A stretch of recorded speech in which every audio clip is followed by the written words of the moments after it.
तो दोस्तों आज इस देश के अंदर क्या चल रहा है, मैं आप लोगों को कुछ चीजें दिखाना चाहता हूं कि कहीं पर तो नेता पहुंचना नहीं चाहते जनता तक, और कहीं अगर जनता तक नेता पहुंचना चाहते हैं तो उनको पुलिस रोकना चाहती है। अब ये पूरा मामला क्या है, तो आप लोगों ने इस वाली वीडियो को जरूर देखा होगा जहां पर जो भीम आर्मी के चीफ है यानी चंद्रशेखर आजाद, तो दोस्तों ये सड़कों के ऊपर दौड़ते हुए नजर आ रहे हैं और पुलिस इनके पीछे लगी हुई है। अब ये पूरा मामला क्या है कि आखिर चंद्रशेखर आजाद को इस तरीके से सड़कों के ऊपर क्यों भागना पड़ा, जबकि आप लोग जानते हैं ये जो बड़े बड़े नेता लोग होते हैं इनके पास बड़ी बड़ी गाड़ियां होती है, बड़े बड़े काफिले होते हैं, मगर आज चंद्रशेखर आजाद को इस तरीके से सड़कों के ऊपर दौड़कर क्यों जाना पड़ा और क्यों उनके पीछे पुलिस लगी हुई है। अब पूरा मामला मैं आप लोगों को समझा देता हूं कि आखिर यहां पर क्या हो रहा है कि गांव है कपसाड़ जो कि मेरठ के अंदर पड़ता है। तो दोस्तों चंद्रशेखर आजाद को यहीं पर पहुंचना था जहां पर एक बहुत बड़ी घटना हुई है, जिसको लेकर अभी पूरे देश के अंदर माहौल बना हुआ है। पूरे देश के लोग उसके बारे में बात करना चाहते हैं और बात जानना चाहते हैं कि आखिर कपसाड़ के अंदर ऐसा हुआ क्या है।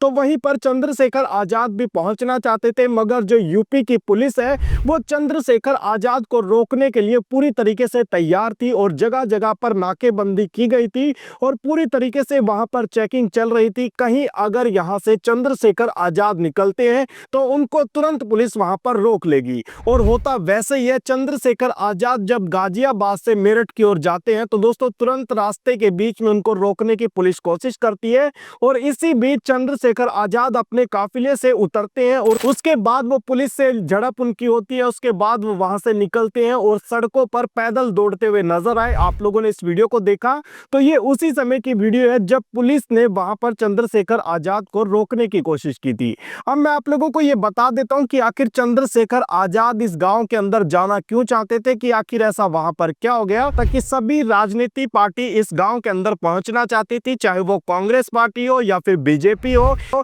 या फिर वो अखिलेश यादव की पार्टी हो। तो दोस्तों सभी लोग इस गांव के अंदर पहुंचना चाहते थे। अब पूरा मामला मैं आप लोगों को बताता हूं। तो दोस्तों इस गांव की मैं घटना के बारे में बात करूं तो इस गांव के अंदर एक घटना हुई है 8 जनवरी को, जहां पर एक लड़की की किडनैपिंग हो जाती है और यहां पर जातिवाचक गालियां भी दी जाती है और यहां पर पूरी तरीके से जातिवादी मामला ये देखा जाता है। अब मामला मैं आप लोगों को समझा देता हूं। यहां पर एक लड़की थी जिसका नाम है रूबी और दोस्तों दूसरी यहां पर उसकी मां यानी सुनीता। तो दोस्तों ये दोनों सुबह सुबह 8 बजे के करीब एक गन्ने के खेत में जाती है काम करने के लिए और उसके बाद यहां पर एक लड़का पहुंचता है और वो इन लोगों को गालियां देना शुरू कर देता है पीछे से। जब वो महिला रुकती है तो दोस्तों वो अपनी बेटी को बोलती है कि तुम आगे चलो, मैं इससे पूछती हूँ कि आखिर ये गाली क्यों दे रहा है। तो दोस्तों उसके बाद जब सुनीता उस लड़के से जाकर पूछना शुरू करती है, उसके बाद उन दोनों के बीच में लड़ाई झगड़ा हो जाता है और उसके बाद वो लड़की यानी रूबी भी वहां पर पहुंच जाती है। इन दोनों का लड़ाई झगड़ा इतना बढ़ जाता है जिसके बाद यहाँ पर एक लड़का जिसका नाम बताया जा रहा है पारस सोम, तो दोस्तों वो यहाँ पर गन्ना काटने वाले हथियार के साथ ये महिला के ऊपर हमला कर देता है और महिला पूरी तरीके से जख्मी हो जाती है। मैं आप लोगों को बता दूं चंद्रशेखर आजाद ने भी अभी अभी ट्विटर के ऊपर इस वाली वीडियो को शेयर किया था, जिसको मैं आप लोगों को दिखा तो नहीं सकता क्योंकि बहुत ही बुरी हालत यहाँ पर उस महिला की देखी जा सकती है। मैं आप लोगों को बता ही सकता हूँ, मगर दोस्तों उसके बाद क्या हुआ वो मैं आप लोगों को थोड़ा बता देता हूँ। जब उसके बाद ये जो पारस सोम नाम का लड़का है, एक और लड़का इसके पास आता है जिसका नाम बताया जा रहा है सुनील ठाकुर या फिर कुछ ऐसा ही इसका नाम है। तो दोस्तों वो लड़का भी यहाँ पर पारस के साथ मिलकर इनको मारना पीटना शुरू करता है और उसके बाद इस लड़की को लेकर यानी रूबी को लेकर ये लड़के यहाँ से चले जाते हैं। तो उसके बाद बताया जाता है कि पारस यहाँ पर इस लड़की को लेकर अपनी एक गांव में एक रिश्तेदार के यहाँ चले जाता है कठौली में, जहां पर वो एक दिन के लिए रुकता है और उसके बाद जब खबरों के अंदर ये बात फैलना शुरू हो जाती है उसके बाद वो अगले ही दिन वहां से दिल्ली की ओर रवाना हो जाता है। दिल्ली के अंदर जाकर एक होटल किराए पर लेते हैं और ये लोग वहीं पर रुकते हैं। उसके बाद भी ये मामला जब नहीं थमता, देखते हैं कि न्यूज के अंदर हवा बहुत ज्यादा बन चुकी है इस मामले को लेकर,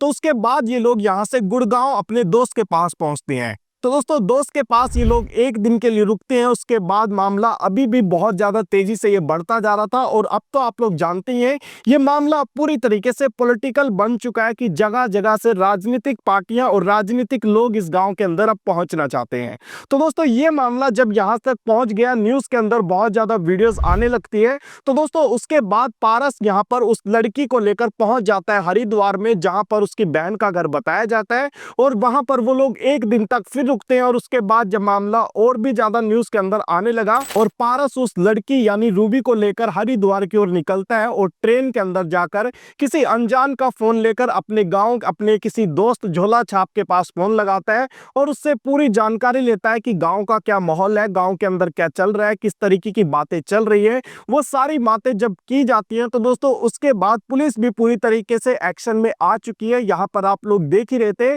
कि यहाँ पर जो चंद्रशेखर आजाद यानी भीम आर्मी के चीफ को किस तरीके से सड़कों के ऊपर रोकने के लिए पुलिस वाले पूरी तरीके से तैनात किए गए थे। हर जगह पर नाकेबंदी की गई थी पूरी तरीके से। यहाँ पर ये पुलिस चाहती थी कि चंद्रशेखर आजाद इस गांव के अंदर ना पहुंचे। तो दोस्तों अब आप लोग ये सोच सकते हैं कि इतनी नाकेबंदी यहाँ पर एक नेता को गांव के अंदर आने से रोकने के लिए की गई है। अगर इतनी पुलिस उस लड़की को ढूंढने के लिए लगाई जाती तो शायद 1 घंटा भी इन मुजरिमों के लिए बहुत था इनको पकड़ने के लिए, क्योंकि पुलिस वाले अब जिस तरीके से चंद्रशेखर आजाद को रोकने के लिए खड़े की गए हैं, जगह जगह पर नाकेबंदी हुई है, तो दोस्तों क्या ये पुलिस यहाँ पर इस लड़की को ढूंढ नहीं सकती थी? मगर दोस्तों होता कुछ ऐसा ही है, जब ये पूरा मामला पॉलिटिकल बन जाता है, जगह जगह से नेता लोग इस गांव के अंदर पहुंचने लगते हैं, तो 48 घंटे के अंदर पुलिस पूरी तरीके से एक्शन में आ जाती है और हरिद्वार के अंदर से पारस को और इस लड़की को भी पूरी तरीके से बरामद कर लेते हैं और पुलिस वाले इनको लेकर आ जाते हैं। मगर दोस्तों अब मैं आप लोगों को बता देता हूं कि आगे का मामला क्या रहा। तो दोस्तों जो गांव के लोग हैं वो इस बात को बोलते हैं कि ये लड़की और ये जो लड़का है इनका 3 सालों से आपस में प्यार प्रेम चल रहा था और इनकी बातें चल रही थी, और इसके बाद ये बताया जाता है कि लड़की ने अपनी मां को खुद अपनी मर्जी से मरवाया और वो लड़के को लेकर भाग गई। अब दोस्तों यहाँ पर ये जो लड़की के घर वाले हैं वो इस बात से पूरी तरीके से इनकार करते हैं। वो इस बात को बोलते हैं कि कोई भी बातचीत हमारी लड़की की उस लड़के के साथ नहीं थी और यहाँ पर उस लड़के ने सुनीता का मर्डर किया और यहाँ पर उस लड़की को किडनैप कर ले गया। और दोस्तों अब मैं आप लोगों को यह भी बता दूं कि जो रूबी है अभी तक उसके बयान नहीं हुए, पुलिस में जो उसने बयान देने हैं वो अभी भी होने बाकी है। मगर यहाँ पर ये जो मामला है अभी भी रुक नहीं रहा, जगह जगह से पॉलिटिकल पार्टीज इस गांव के अंदर पहुंच रही हैं। और जिस तरीके से आप लोगों ने देखा चंद्रशेखर आजाद जो कि हर जगह पर इस तरीके की कहीं पर वारदात होती है, चाहे कहीं पर दलितों के ऊपर अत्याचार किए गए हों या फिर किसी ईसाई व्यक्ति को सताया गया हो, हर जगह पर ये लोग सामने खड़े होकर आगे लड़ते हुए नजर आते हैं। तो दोस्तों उसी तरीके से भीम आर्मी के चीफ चंद्रशेखर आजाद इस गांव के अंदर भी पहुंचना चाहते थे और गांव के अंदर पहुंचना किसी को कोई रोक भी नहीं सकता। मगर दोस्तों अब आप लोग सोच सकते हैं कि एक तरफ तो कोई नेता आम लोगों से मिलना नहीं पसंद करता और अगर कोई नेता आम लोगों से मिलना चाहता है तो उसको रोकने के लिए भी पूरी पुलिस फोर्स लगाई जाती है। तो आप लोगों को यहाँ पर क्या लगता है कि जो पुलिस फोर्स यहाँ पूरी तरीके से चंद्रशेखर आजाद के लिए लगाई गई थी, ये इनके लिए लगाई जानी चाहिए थी या फिर उस आरोपी को पकड़ने के लिए पूरी तरीके से शिकंजा पुलिस ने कसना चाहिए था? अब यहाँ पर पूरी तरीके से एक ही मामला देखने को मिलता है कि ये पूरी तरीके से जातिवादी मामला हमें देखने को मिल रहा है कि जो ठाकुर लोग वहां पर बताए जा रहे हैं कि उन्होंने यहाँ पर जातिवादी गालियां दी और उसके बाद यहाँ पर लड़की को किडनैप किया गया। आप लोगों को क्या लगता है मुझे कमेंट बॉक्स में जरूर बताइएगा और इस वीडियो को लाइक और चैनल को सब्सक्राइब तो जरूर कर ले। फिर मिलते हैं हम किसी नेक्स्ट वीडियो के अंदर।